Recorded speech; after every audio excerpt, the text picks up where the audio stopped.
Qielli ishte gri dhe aroma e tokës së lagësh dukej më e fortë atë mëngjes. Dona Iracema, me hapat e saj të shkurtër e të vendosur, kaloi shtegun që gjarpëronte nëpër pjesën e prapme të pronës së saj. Stuhia e natës së kaluar kishte lënë degë të thyra, gjethe të shpërndara dhe një heshtje të çuditshme, sikur bota po mbante frymën. Ishte atëherë që ajo e dëgjoi atë. Një tingull i dobët, mbytës që vjen nga pas një kaçube të lagur. Ajo nguroi duke shtrënguar fort dorezën e bastunit të saj të vjetër. Ai ecte përpara ngadalë, zemra i rrite tashmë më shpejt se ç'duhej. Ndërsa shtyu më njan degët, pa një figurë të vogël që dridhej nga të ftohtit dhe frika, një këlysh tigri me lëkurën e mbuluar me balë dhe sy të çorientuar. Për një çast, ata qëndruan të palvizshëm, duke shikuar njëri tjetrin. Këlyshi lëshoi një mjaullim të ngjirur, duke u mbështjellë sikur të kërkonte mbrojtje. Iracema, me lotët që i bllokonin shikimin, u gjunjëzua sa më mirë që mundi, duke ignoruar protestat e kyçeve të saj të vjetra. Impulsi i saj i parë ishte të ikte me vrap, ishte e rrezikshme, e dinte, por kishte diçka në shikimin e asaj krijese. Diçka që e dinte shumë mirë, braktisjen. Ajo e zgjati dorën, ngadalë. Këlyshi nguroi, pastaj, duke u lëkundur, mbështeti kokën e tij të vogël mbi gishtat e saj të rrudhosur. O Zot! Çfarë të kam bërë, përshpëriti ajo, me zërin që i dridhej po aq sa trupi i vogël para saj. Dona Iracema e hoqi shallin e lesh nga supet dhe, me shumë kujdes, e mbështolli qenushin me të, duke ndjerë ngrohtësinë e lehtë që ende mbetej në të. Kafsha, e raskapitur, thjesht e la veten të bartej, si një foshnjë pa forcën për të protestuar. Ndërsa kthehej në shtëpi, Iracema e mbajti këlyshin pranë gjoksit të saj, ndërsa aroma e fortë dhe e egër përshkonte shallin e saj.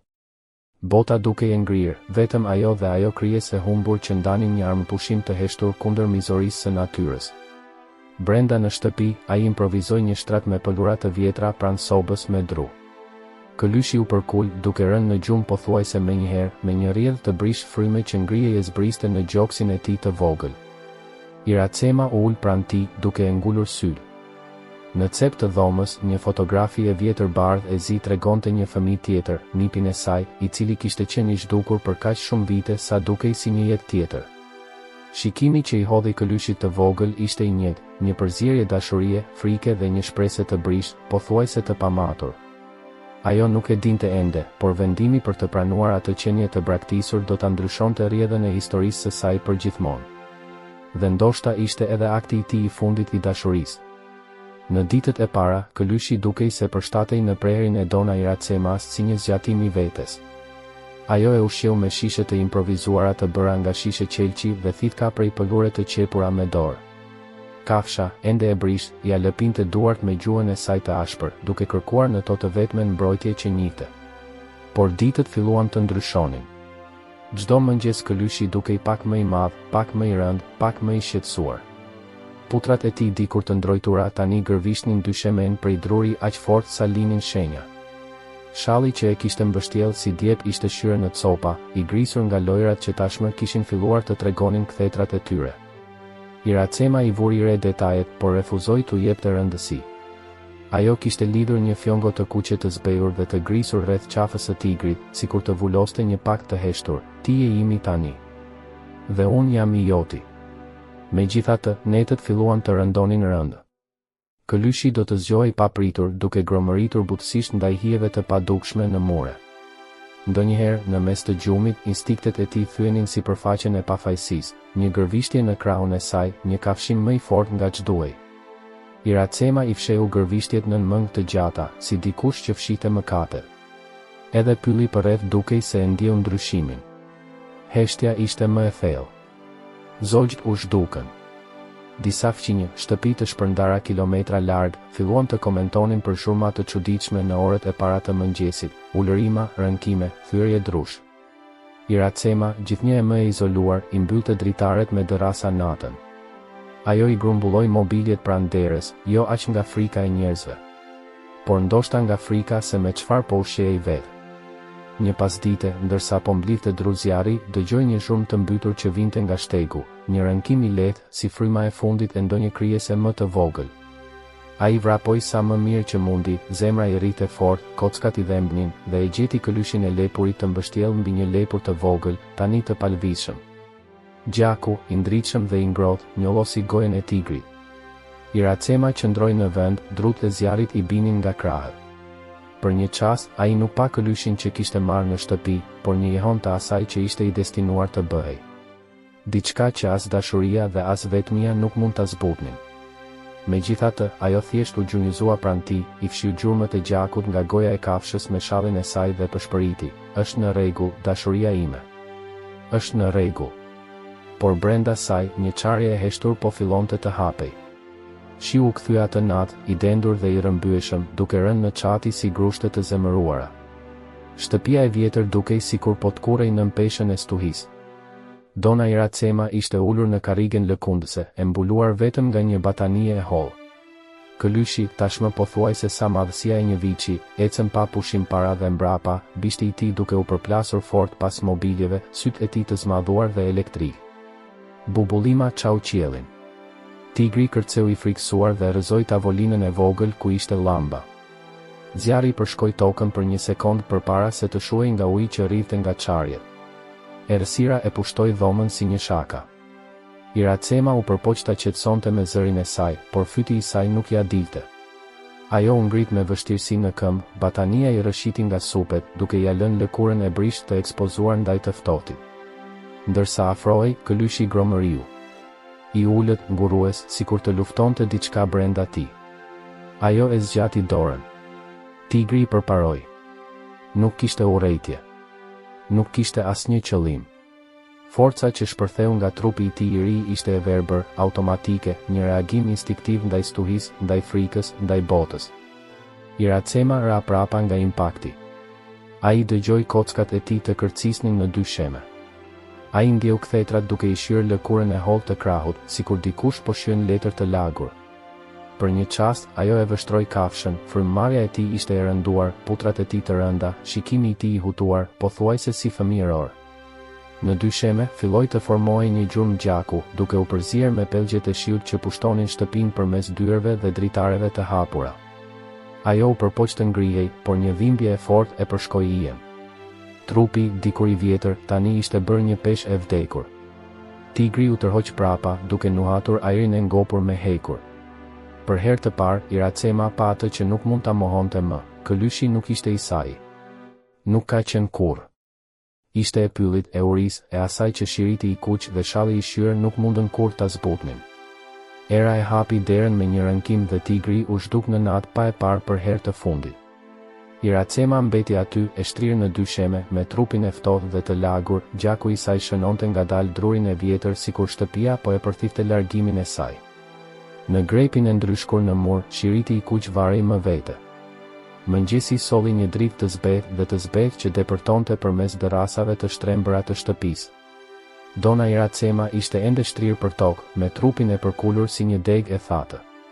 Gjaku ishte ndalur, i tharë në lëkur si gjethe të ngordhura të ngjitura në tokë. Me një përpjekje të jashtëzakonshme, ajo u zvarrit drejt koltukut të rrëzuar, duke përdorur thonjë për të tërhequr peshën e saj të padobishme. Çdo lëvizje ishte një rrjedhë dhimbjeje, por mendja ngulmonte në urdhra të vegjël e të lashtë. Çohu, rregullo shtëpinë, ushqeja atë që do dhe, për mrekulli, ai u kthye. Këlyshi, tani një tigër i ri, i lagur dhe me putra të njollosura nga balta, hyri me hapa të mëdhenj nëpër derën e hapur, duke nuhatur ajrin e mbushur me dru të kalbur dhe fri. Sytë e tij nuk mbanin asnjë tërbim, as egërsi. Kjo solli vetëm konfuzion, si një fëmijë që kthehet në prerin e nënës së tij pa e kuptuar dëmin që ka shkaktuar. Ai u afrua ngadalë. Iracema ia zgjati dorën, duke u dridhur, e mbuluar me gjak të tharë. Tigri uli kokën, duke fërkuar ballin pas pëllëmbës së saj, siç kishte bërë kur ishte thjesht një copë brishtësie e gjetur midis shkurreve. Fjongoja e kuqe ende varri lirshëm rreth qafës së saj, tani e njollosur dhe pothuajse e padukshme kundër leshit të saj të ardh. Ajo u përpoq të pëshpëriste diçka, ndoshta një këngë të lashtë, një bekim të thyer, por zëri i saj nuk ishte gjë tjetër veçse një pëshpëritje. Për minuta të gjata, ata qëndruan kështu, një kafshë dhe një grua të thyera nga ajo që nuk mundën ta shmangnin. Tigri u shtri pranë saj, duke u mbështjell pas trupit të saj të ftohtë, duke kërkuar ngrohtësinë që tashmë kishte filluar të zhdukej. Iracema i mbylli sytë. Në mendjen e tij të lodhur ai pa përsëri shtegun e pyllit, takimin e parë, figurën e vogël e të dridhur të mbështjellë me balë dhe frikë. Ai dëgjoi përsëri mjaullimën e ngjirur. Ai ndjeu prekjen e ashpër të gjuhës së vogël në dorën e tij. Por realiteti ishte ndryshe tani. Pesha e kafshës në krah të tij, frymëmarrja e çrregullt, kërcitja e largët e pemëve që përkuleshin në erë. Në cep të dhomës, fotografia e vjetër bardhë e zi varej shtrembër në murin e qarë. Fytyra e nipit të humbur dukej më larg se kurrë. Një rreze e fundit drite depërtoi përmes dritares së thyer, duke ndriçuar shiritin e kuq që lëkundej rreth qafës së tigrit, si një lak që koha e kishte zgjidhur tashmë. Jashtë, qielli po mbyllej përsëri. Dhe pylli priste. Pasditja kaloi pa bujë. Nxehtësia e madhe dhe e lagësht e pyllit pushtoi shtëpinë përmes dritareve të thyera. Tigri qëndroi pranë Dona Iracemës, me hundën e palvizshme në prerin e saj, me sytë e mbyllur, sikur koha të kishte ndaluar vetëm për ta. Jashtë, era përfshiu gjethet e thata dhe mori me vete mbetjet e fundit të një historie që askush nuk do ta dëgjonte më kurrë. Brenda shtëpisë, drita u zbe ngadalë, duke tretur format, duke fshirë detajet. Radioja e vjetër, e fikur për ditë të tëra, lëshonte një kërcitje të lehtë, si pëshertima e diçkaje që refuzon të vdesë. Iracema nuk lëvizte më. Fytyra e tij, dikur plot me gjeste të vogla, buzëqeshje të turpshme, rrudhje të vetullave, shikime të shpërqendruara, tani ishte një maskë qetësie, e skalitur nga qetësia. Tigri u ngrit në këmbë. Ai u rrotullua ngadalë rreth saj, duke nuhatur ajrin pa pushim. Hapat e saj jehonin thatë mbi dërasat e dy shemes, secili prej tyre dukej si një paralajmërim për atë që ajo nuk mund ta dëgjonte më. Në cep të dhomës, fotografia ra nga muri, duke e thyer xhamin në copa të imuta që u shpërndan si lot të ngrirë nëpër dy sheme në ndyrë. Fjongoja e kuqe rreth qafës së saj, e grisur dhe e ndyrë, lëkundej në ritmin e një fladi të ftohtë që po fillonte të frynte nëpër çarjet e shtëpisë. Tigri u shtri përsëri, duke u përkulur përsëri pranë saj, duke prekur me putrën e tij të rënd dorën e rrudhur që tani nuk përgjigjej më. Ai qëndroi ashtu, i palvizshëm, vetëm gjoksi i tij ngrihej e ulej, derisa nata përpyu gjithçka. Një sorr klifte në distancë. Pastaj, vetëm heshtje. Orët kaluan. Ose ditë. Në pyll, koha është ndryshe. Kur dera e përparme më në fund u hap me një kërcitje zvarritse, duke sjellë me vete erën e tokës së lagësht dhe të kalbjes, tigri nuk lëvizi. Trupi i tij e mbulonte të sajin, si një batanie e rëndë, si një premtim që nuk mund ta mbante më. Fjongoja e kuqe ishte gjëja e fundit që lëvizte, duke u rrotulluar në ajër si një fije kujtese që po shpëlidhej. Pastaj, asgjë. Asnjë zë. Asnjë pëshertim. Vetëm pylli i duruar po i afrohet përsëri asaj që kishte mbetur. Zgjimi ishte i thjeshtë. Disa fytyra të lodhura u mblodhen në strehën e improvizuar në oborrin prej dheu. Një arkivol prej drurit të papërpunuar, pas bukurime, mbështetej mbi dy stola të vjetra. Përreth, vetëm aroma e kafes së ftohtë, e tokës së lagësht dhe e shiut të harruar. Por ajo që askush nuk e priste ishte ai. Tigri. Ai doli nga pylli si një hije e gjallë, me gëzofin e njollosur me balë dhe fjongon e kuqe që i varrej ende lirshëm rreth qafës së trash. Të pranishmit u tërhoqën instinktivisht. Duart e mbuluara me gojë. Këmbët kërkuan tokën sikur të mund të zhdukeshin në të. Por kafsha nuk u lëriti. Nuk sulmoi. Ai thjesht ecste me hapa të rënd drejt arkivolit, ndërsa putrat e tij të mëdha linin shenja të thella në balë. Atje u ndal. Era e tunte butësisht shiritin, tani pothuajse të zgjidhur, si një kravatë e lirshme që nuk mbante më asgjë së bashku. Tigri e shtypi hundën e tij të ftohtë pas drurit të ashpër të arkivolit. Ai qëndroi ashtu për minuta të gjata, i palvizshëm, si një statujë e thyer para një altari që nuk e kuptonte.